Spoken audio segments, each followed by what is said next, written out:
cool. Thank you for clicking on this video because I'm really excited to show you guys books in my collection that either I have read or I don't really plan on reading, but I think they're so interesting and I'm glad that I found them. A lot of these are from those sales that I had mentioned at like the library and a couple other places where you get like a bag of books for pretty cheap. So some of those are from there, and some just have interesting stories that I would like to share with you. So let's get into it. First off, I didn't really organize these. They're not in any kind of order. But first we have Hitchhiker's Guide to the Galaxy. Did I say that? Oh, the Ultimate Hitchhiker's Guide to the Galaxy, because this one has all the books. And it looks kind of a little tattered. I got this one in high school, actually. I was at good old Hastings, R.I.P. to Hastings. And I called my mom and was like, please,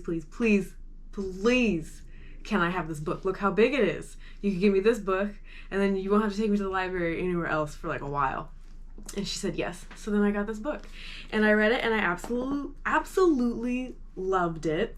And then when Colton and I started dating, I was like, you have to read this. And he was like, okay. And then a couple months into us dating, he went to Ethiopia with a friend of his to visit their family, and he took this. So the Hitchhiker's Guide to the Galaxy hitchhiked to Ethiopia. So that's where this book has been. This is the one that we lend out to people. I've lent it out to a couple friends and my sister. And then we got the, hit myself in the neck. We went to the Barnes & Noble. We went to Barnes & Noble to get this nice and shiny edition. I think the back looks cool with Don't Panic, and the pages are silver. And yeah, so this is like the nice one that we just keep in the house on display. That's really pretty. I don't know what this part of the book is called, but this part is really pretty. Let's see, there's this part too. Woo! So yeah, so there's Hitchhikers. I have this cute little one. This is The Taming of the Shrew by William Shakespeare, and I actually got this in the basement of my high school. Why was I in the basement of my high school? So glad you asked. I was hiding from people, and I found this. It has like a stamp. I'm not going to show it because it shows like the school and like the address, but the first stamp is from 1965, and the most recent one was from 90 something. And it doesn't have too many annotations, but it's just so cute and little. My class at the time was doing this specific scene, actually, the one that says if I be waspish, beware my sting. And I love that scene because it's so just ridiculous. So that's little Taming of the Shrew. You can kind of see the side there, and a cute little, I don't know, globe thing. Oh, because the Globe Theater. Wow. Okay, we're gonna move on and not pay attention to that.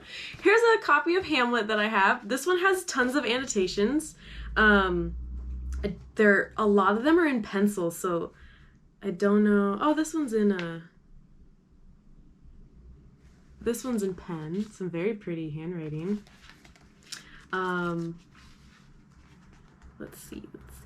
My drama teacher taught us to read in iambic pentameter, but I have since forgotten, so I'm not going to try it. I do know that it's 5 stressed, 5 unstressed. If any, my teacher somehow finds this video. I do remember that. I just don't remember how to get my tone of voice to sound like that. But more cool annotations.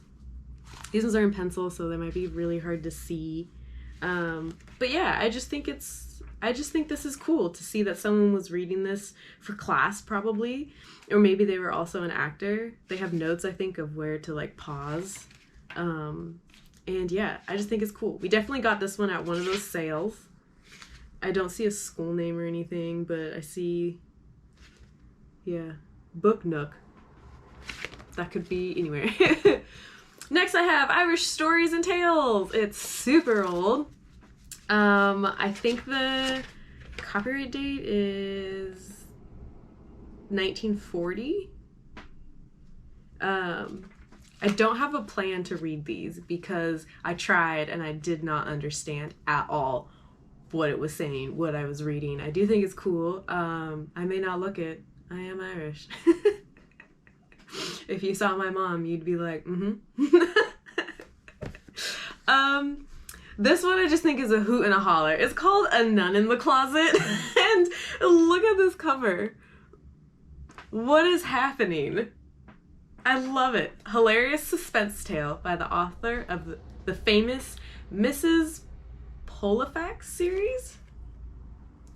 And yeah, it's about these two sisters and some old house got taken over by a mysterious, or was left to by a mysterious benefactor.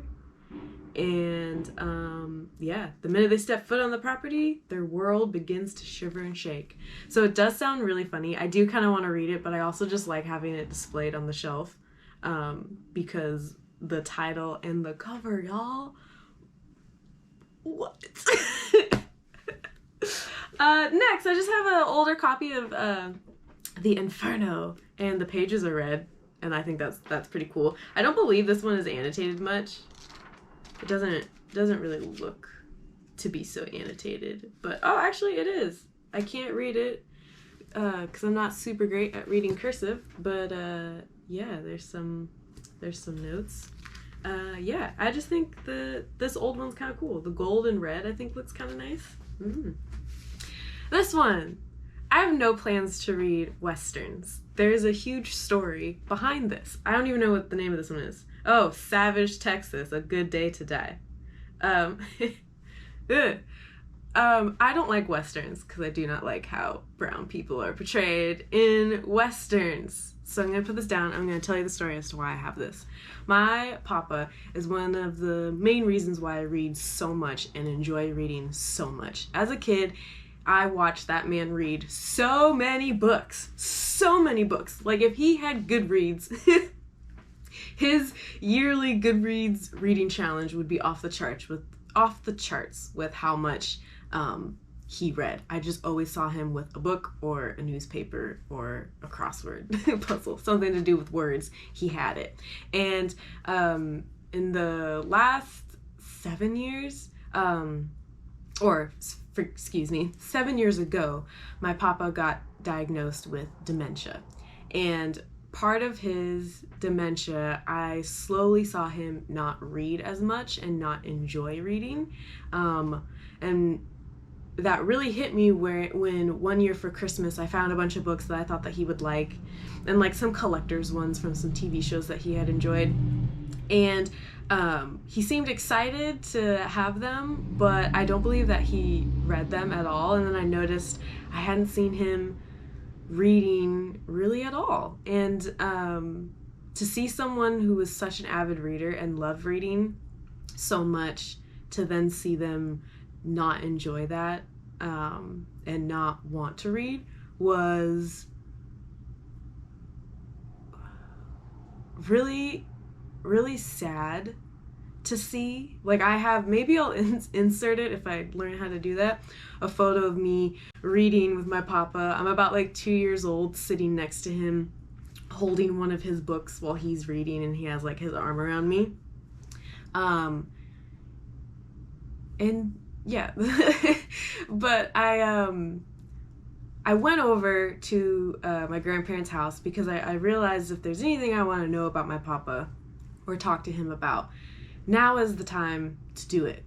And so I had realized that I never asked him or really paid attention to what his favorite author was. I knew that he read Westerns primarily. I saw him reading like thrillers and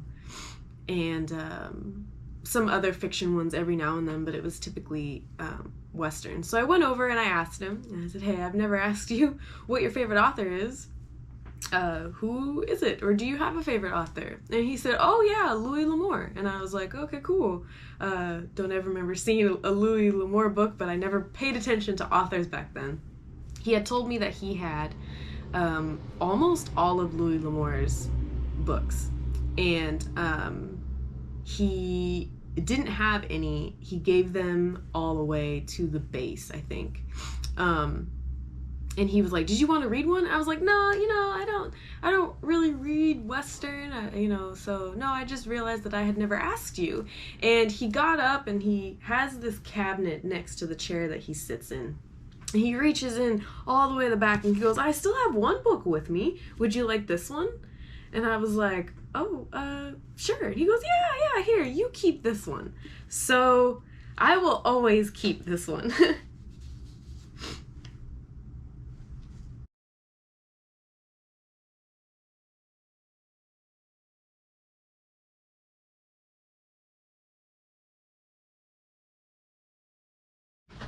Ooh, okay, had to take a break to cry. But on to the next fun one in the collection.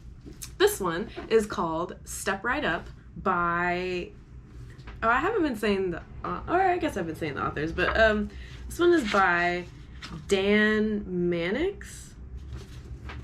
Step Right Up. Ooh. This one we got on one of those sales, and I got it because I really liked the title. I thought it was a nice headline.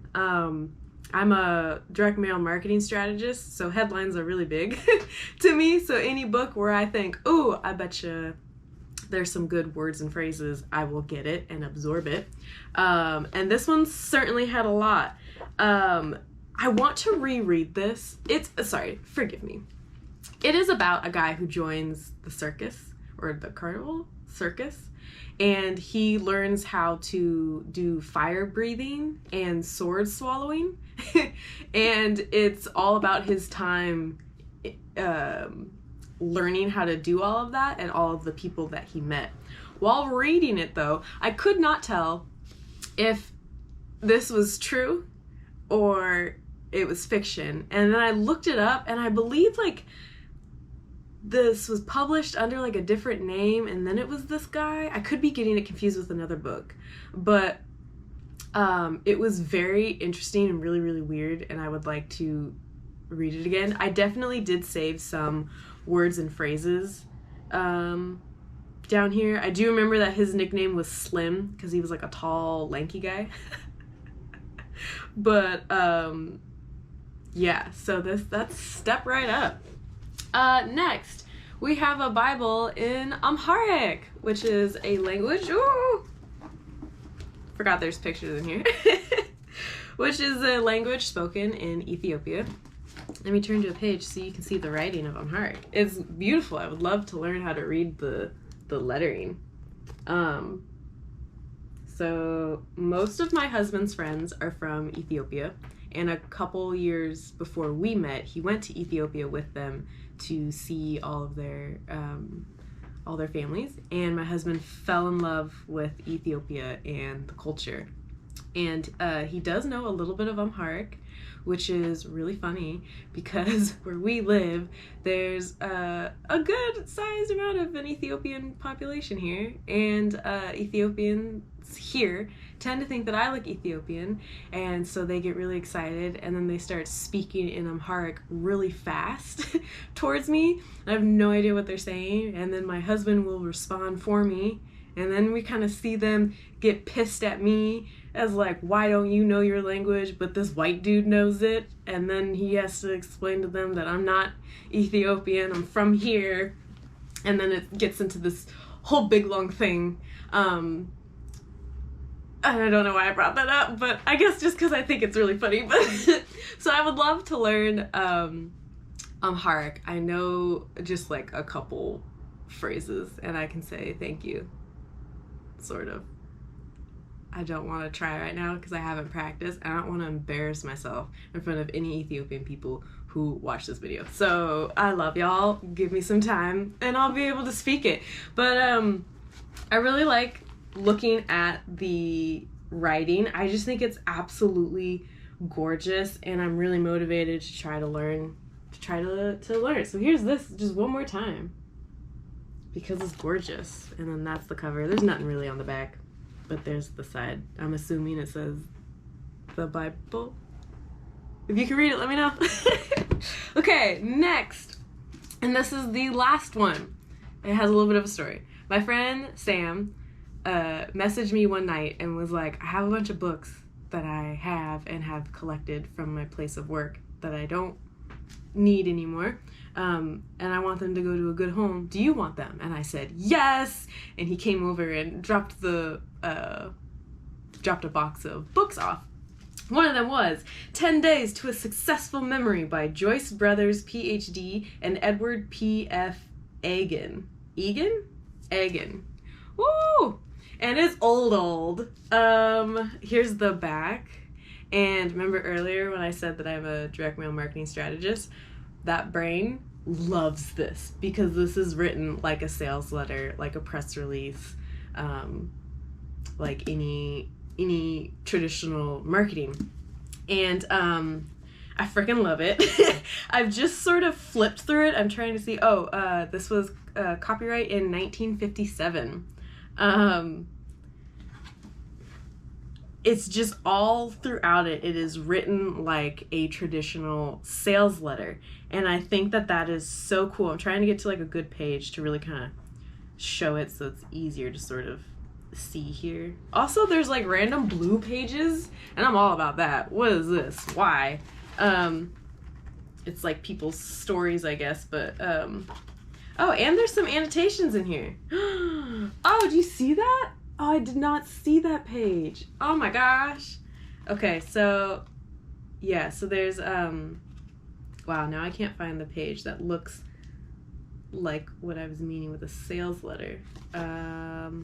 Well, here's like a little bit, like the bolding and the small paragraphs. That's a little bit, but definitely the front and definitely the back. And I'm so excited about this. I showed it to my dad because that's where I learned all of my marketing, and he was like, oh my gosh, yes. So I'm sure when I'm done reading through this, we'll both kind of study it. So shout out to Sam for giving me this golden book that's gonna help me with my work and brainstorming. Anyway, this was my collection. I do have more. If you would like to see more, please do let me know. I'd be happy to share. There's tons of books back here. There's a shelf right here. There's 2 shelves in the other room, and we just have books in every room.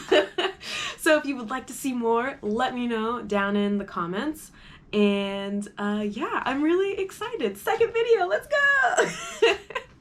All right, I will talk to you guys later. Bye!